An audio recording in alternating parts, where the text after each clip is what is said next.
Hi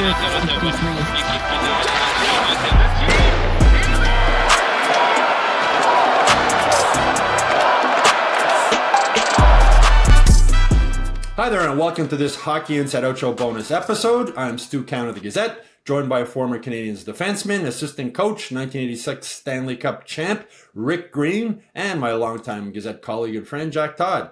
Emil Heineman, that bizarre injury, upper body injury, suffered getting hit by a car as a pedestrian in Utah. He comes back. The Canadiens win the first two games with him in the lineup. Just how important is he to this team moving forward, Jack? Oh, I think he's critical, and it's a sign of a good organization. I think when you get a guy like him, not a top 3 draft pick, came in with no ballyhoo or anything, and he brings so many different things to the game. The speed, I'm still at the phase with him where I see 51 and it takes 5 seconds to process before I remember who it is. But there was a play last night against Carolina where I see this guy just come flying back on the back check to cut off a play that could have been dangerous if he hadn't got back there. And of course, it's Heineman. And going in before he was hurt, he was in the mix at the top with the rookies in the league. I forgot to look this morning to see where he is now after missing all those games. But, to just have this guy that has dropped on you almost from the skies, it seems like, in that mix with Celebrini and Michkov and Hudson is a miracle, kind of. So a young guy, inexpensive, hustles, speed. He has every single ingredient to really be a huge help to this team. Yeah, I mentioned to Marty St. Louis after the Carolina game, Rick, that he's a guy you notice every time he's on the ice, every shift. And Marty agreed, and he said it's can be something different every shift. It's either a hit, it's a back check, it's a pass, it's a play. He just looks like a really good all-around player with size and a shot. You like watching him, Rick?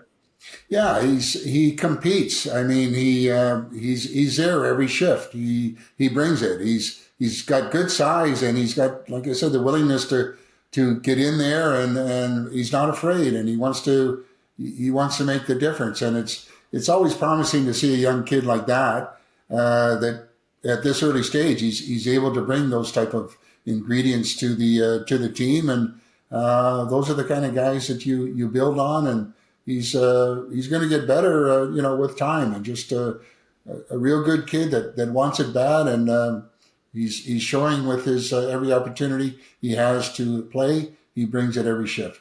And he's not taking it for granted. Anytime I talk to him, he says, I'm still fighting to keep my spot here.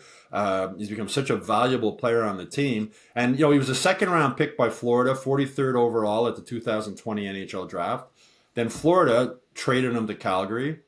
And then Calgary traded him to Montreal. And it seemed at the time sort of like a throw-in in the Tyler Toffoli deal. And I remember Kent Hughes saying that he phoned Heineman after the trade to let him know that, no, you're not a throw-in. We wanted you as part of this deal. And I mentioned that to Heineman after the game against Carolina, and his face sort of lit up, and he said he was sort of wondering about himself at the time because he hadn't even been to an NHL camp.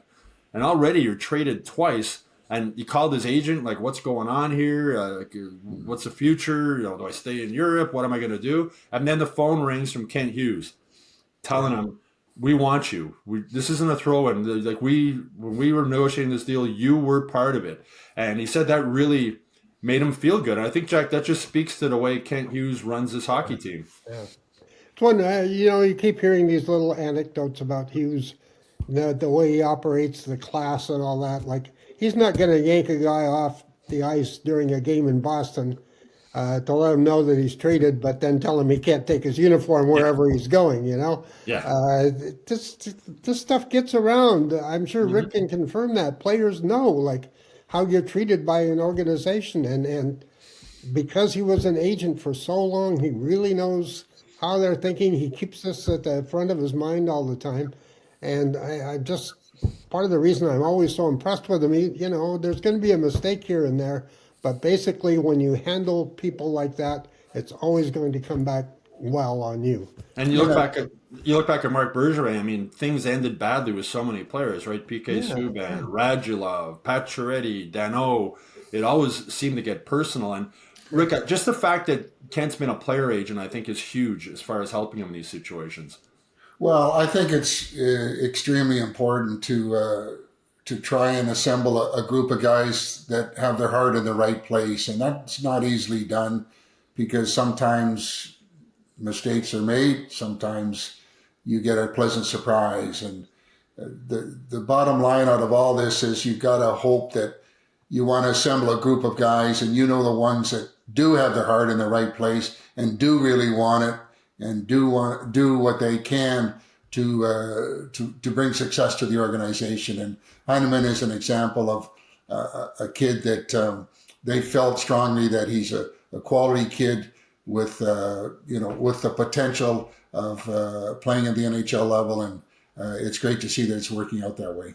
I know, Rick, you're in the alumni room at the Bell Center quite a bit. I imagine you've crossed paths with Kent Hughes every once in a while. I imagine you've spoken with. What's impressed you about him just on your own one-on-one talk? Well, he's just, he's an interesting guy because he's always asking questions. And, he's asked me a number of questions. I said, do you want me to be honest?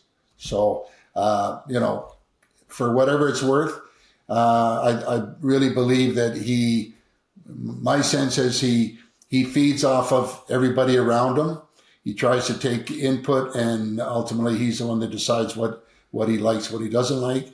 But I think that talk about a guy with a heart in the right place. He's a people person.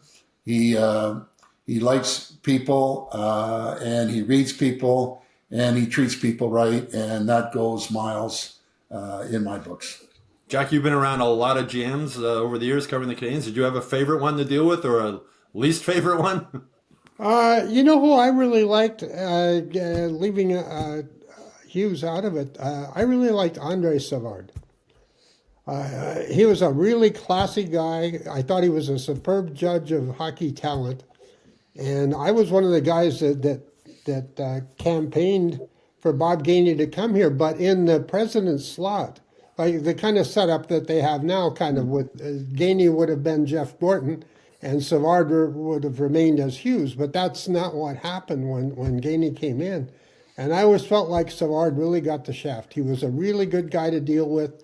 He did a lot of these small things the same way that Hudson, or that, Jesus, I didn't get this right yet, the same way that Hughes does them. And, I really think it was a loss to the club. I think what I heard happen was when Gainey got rid of Francois Beauchemin, I think it was. Savard was so mad he kicked a wastebasket in a room somewhere, and the word got back to Gainey, and they went their separate ways. I always thought that was a big loss to the team. I dealt a lot with Serge Savard as well, and I still see him at.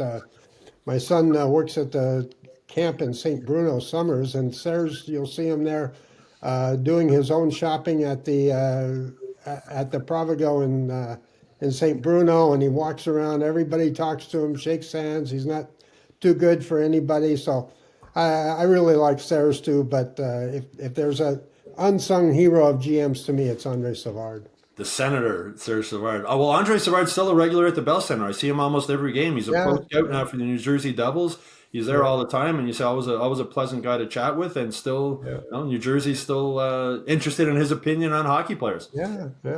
Well, that's it for this Hockey Inside Out Show bonus episode. I hope you all enjoyed it. Please like and subscribe to the Hockey Inside Out YouTube channel. Go to MontrealGazette.com/newsletters to sign up for the Hockey Inside Out newsletter. And of course, go to HockeyInsideOut.com where you'll get all the latest Canadiens news every day. Also, if you have a bonus question you'd like us to answer in a future bonus episode, please put it in the comments section below.